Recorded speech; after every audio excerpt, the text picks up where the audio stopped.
Assalamualaikum warahmatullahi wabarakatuh. Selamat datang dan selamat bergabung dalam channel Belajar Fisika.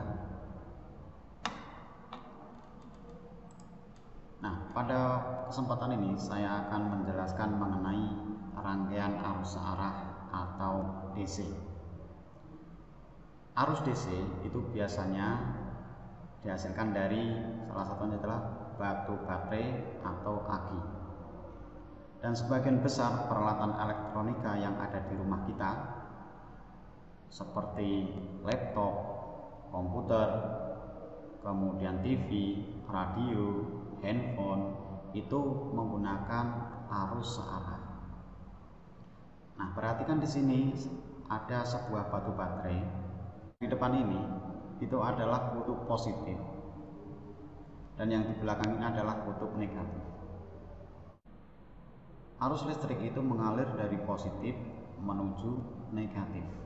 Nah, di sini adalah saklar. Saklar itu adalah fungsinya untuk memutus atau menghubungkan arus listrik. Pada saat terhubung seperti ini, arus bisa mengalir melewati lampu sehingga lampu itu bisa menyala.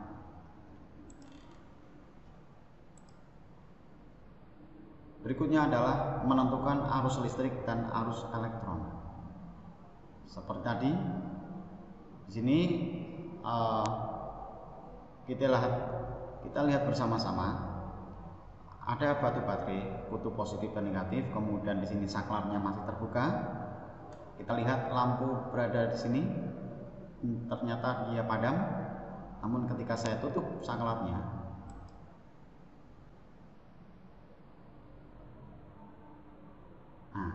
arus akan mengalir menuju lampu sehingga lampu akan menyala.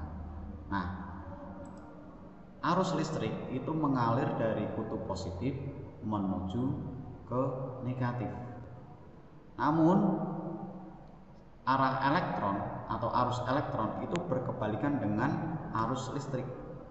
Kalau arus elektron arahnya itu dari kutub negatif menuju ke kutub positif. Sekarang kuat arus listrik. Kuat arus listrik itu berbeda dengan arus listrik. Nah, bedanya di sini ada tambahan kuat. Ketika arus mengalir, sebenarnya itu ada muatan-muatan yang berpindah dari kutub positif menuju ke negatif. Nah, muatan tersebut berpindah itu pasti membutuhkan waktu. Jadi, kuat arus listrik adalah banyaknya muatan yang mengalir pada tiap detik. Disimpulkan kuat arus itu adalah I besar, satuannya ampere, kemudian muatan itu disimpulkan Q besar. Ada juga yang menuliskan di buku itu adalah simbol muatan Q kecil, sama saja. Satuannya kolom, kemudian T kecil itu adalah waktu. Untuk mempermudah mengingat hubungan arus dengan muatan itu adalah dibaca IQ tinggi.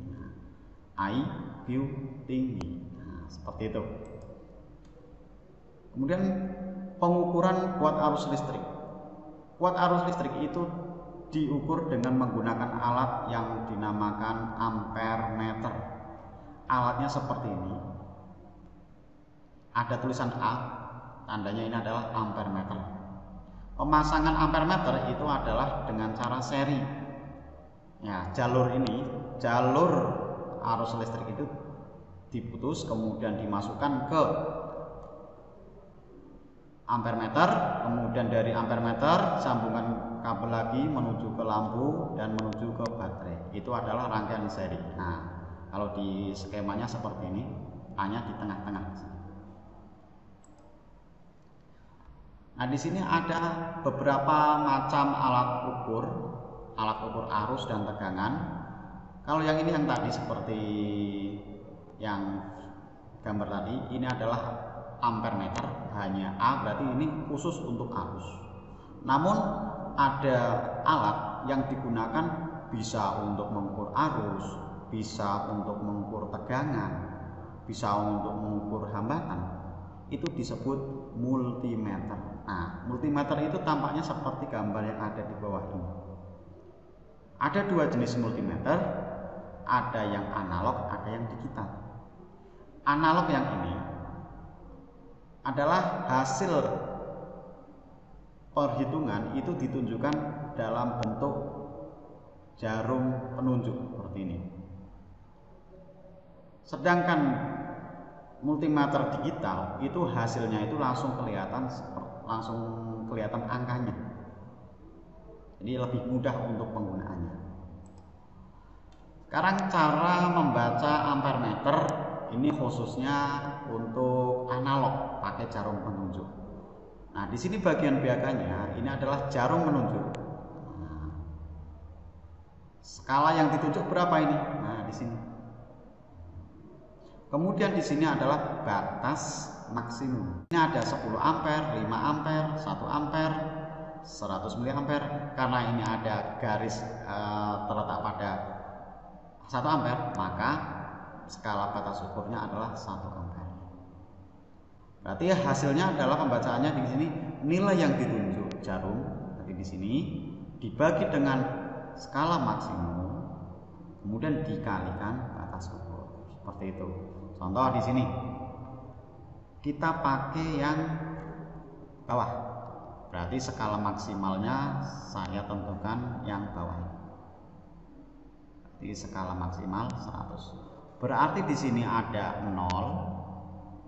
Ini garis banyak 0, 10, 20,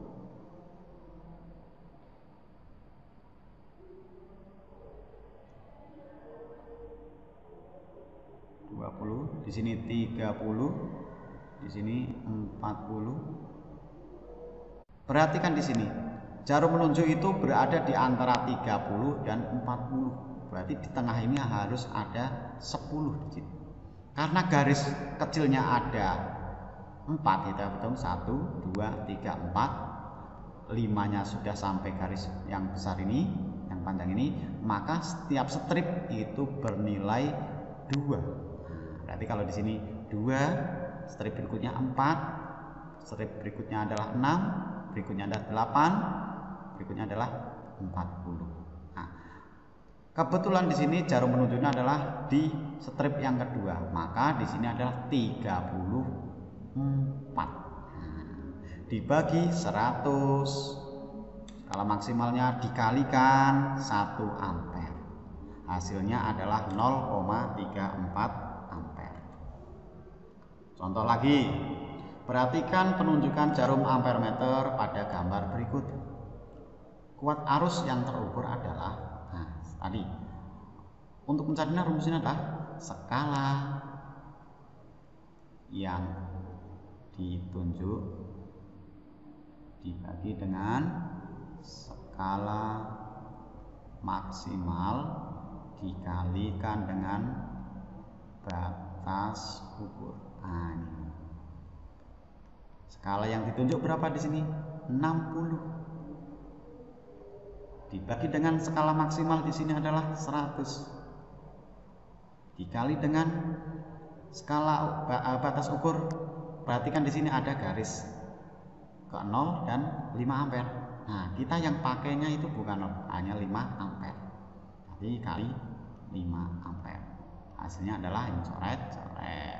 6 kali 5 30, bagi 10 3 ampere. Nah, ternyata tidak susah untuk membacakan atau untuk membaca alat ukur listrik, khususnya ampere meter. Kemudian yang berikutnya adalah tegangan listrik. Tegangan listrik itu disebut juga dengan beda potensial. Satuannya adalah volt. Apa itu tegangan listrik? Yaitu perbedaan potensial listrik antara dua titik dalam rangkaian listrik. Nah, besaran ini mengukur energi potensial dari sebuah medan listrik yang mengakibatkan adanya aliran listrik. Nah, alat ukur tegangan itu disebut voltmeter. Alatnya gambarnya sama seperti ini, cuma bedanya di sini ada tulisan V.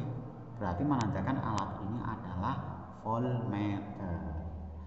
alat ini dipasang, cara pemasangannya adalah dengan cara paralel. Tinggal kabel atau penghubung di sini dihubungkan dengan rangkaian sebelum lampu, kemudian yang satunya lagi untuk di belakang lampu sini. Inilah yang disebut paralel. Cara pembacaannya voltmeter dengan ampermeter itu sama persis.